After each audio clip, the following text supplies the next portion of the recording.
Student, তোমরা যারা ক্যালকাটা ইউনিভার্সিটির আন্ডারে সেমিস্টার 4-এর ছাত্রছাত্রী আছো এবং তোমাদের রাষ্ট্রবিজ্ঞান সাবজেক্টটা পাস কোর্সে আছে, তোমাদের জন্য আজকের ক্লাসটা খুবই গুরুত্বপূর্ণ।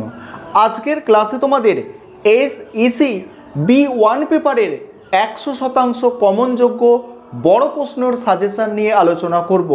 অর্থাৎ 10 নম্বর এবং 15 নম্বরের 100% কমনযোগ্য বড় প্রশ্নের সাজেশান নিয়ে আলোচনা করব আজকের ক্লাসে। এছাড়া তোমাদের কোয়েশ্চেন প্যাটার্ন নিয়ে আলোচনা করব। অর্থাৎ 4th সেমিস্টারে তোমাদের SEC B1 পেপারের কোয়েশ্চেন প্যাটার্ন কী আছে এবং পাস নম্বর কত, সমস্ত বিষয় আজকের ক্লাসে আলোচনা করব। প্রথমে তোমরা কোয়েশ্চেন প্যাটার্নটা একটু বুঝে নাও। তোমাদের ফুল মার্কস হচ্ছে কত? 80। বোর্ডে লিখেছি, তোমরা দেখতে পাচ্ছ। তোমাদের SEC B1 পেপারের ফুল মার্কস হচ্ছে কত? 80। কেমন প্রশ্ন থাকবে? 15 নম্বরের প্রশ্ন থাকবে পরীক্ষায় 3টে, অর্থাৎ 3টে প্রশ্ন 15 নম্বরের লিখতে হবে। 3 15 45, দেখো বোর্ডে দেখতে পাচ্ছ। 10 নম্বরের প্রশ্ন কটা লিখতে হবে? 10 নম্বরের প্রশ্ন লিখতে হবে তোমাদের 2টো, অর্থাৎ 10 দুগুণে কত? 20। তাহলে দেখো 45 আর 20 65, আর 1 নম্বরের SAQ পরীক্ষায় লিখতে হবে কটা? 15টা। এই হচ্ছে তোমাদের কোয়েশ্চেন প্যাটার্ন। 80 নম্বরের পরীক্ষা, 24 নম্বর হচ্ছে পাস নম্বর।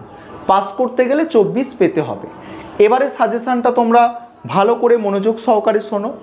তোমরা সাইডে দেখো একটা পেজ দেখতে পাচ্ছ, এটাই হচ্ছে তোমাদের সাজেশান। আলোচনা করছি, ভালো করে শোনো।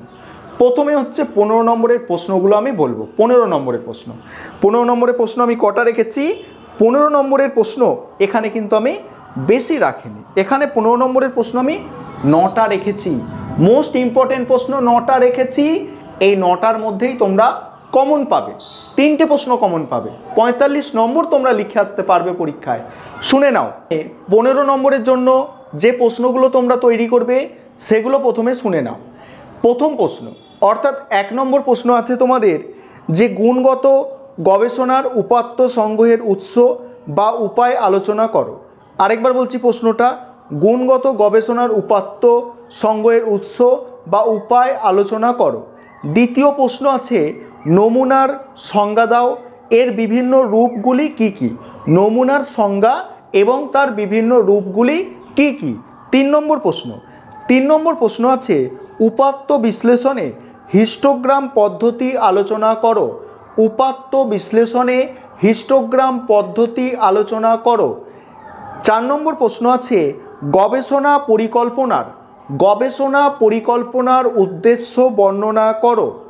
5 নম্বর প্রশ্ন চল কাকে বলে, তার সঙ্গেই আছে উপযুক্ত উদাহরণ দিয়ে নির্ভরশীল ও স্বতন্ত্র চলের বর্ণনা দাও।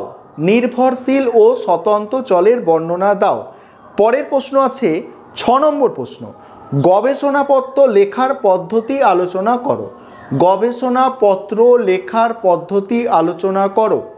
7 নম্বর প্রশ্ন আছে গবেষণা পরিকল্পনা কাকে বলে, যে কোনো 2 প্রকার গবেষণা পরিকল্পনা আলোচনা করো।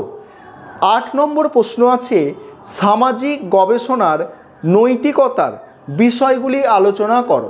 সামাজিক গবেষণার নৈতিকতার বিষয়গুলি আলোচনা করো। 9 নম্বর প্রশ্ন আছে একটি গবেষণা রিপোর্টের মূল উপাদানগুলি ব্যাখ্যা করো। এই 9টা প্রশ্ন তোমরা করে যাও। অবশ্যই এর মধ্যে থেকে 3টে প্রশ্ন তোমরা পরীক্ষায় কমন পাবে। 3টে প্রশ্ন তোমাদের লিখতে হয়, 3 15 45, 3টে প্রশ্ন তোমরা কমন পাবে। এই 9টা প্রশ্ন তোমরা করে যাও।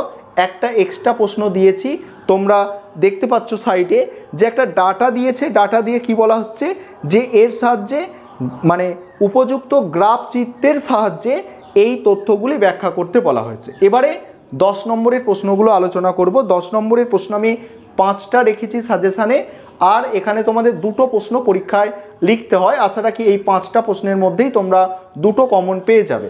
আরেকটা বিষয় তোমাদের বলে রাখি যে তোমাদের জন্য স্টাডি মেটেরিয়াল তৈরি করা হয়েছে। তোমরা যারা স্টাডি মেটেরিয়ালটা পারচেস করতে চাইছো, তোমরা এই নম্বরে যোগাযোগ করে স্টাডি মেটেরিয়াল পারচেস করতে পারো।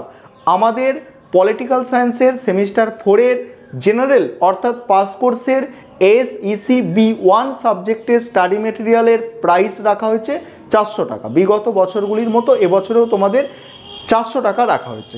এবারে 10 নম্বরের যে প্রশ্নগুলো তৈরি করতে হবে, একটু ভালো করে মনোযোগ দিয়ে শোনো। প্রথম প্রশ্ন, প্রকল্প কাকে বলে? গবেষণায় প্রকল্পের প্রয়োজনীয়তা ব্যাখ্যা করো। দ্বিতীয় প্রশ্ন, গবেষণার বিভিন্ন প্রকার ভ্রান্তির ওপর একটি টিকা।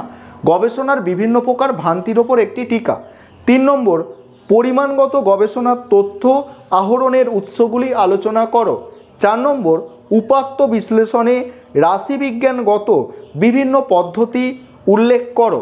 5 নম্বর প্রশ্ন, গবেষণার মূল উদ্দেশ্যগুলি কি? গবেষণার মূল উদ্দেশ্যগুলি কি? এই ছিল তোমাদের সম্পূর্ণ সাজেশান। অবশ্যই নিজেদের বন্ধুবান্ধবদের মধ্যে একটু শেয়ার করে দাও, তারাও যাতে সাজেশানটা পেতে পারে।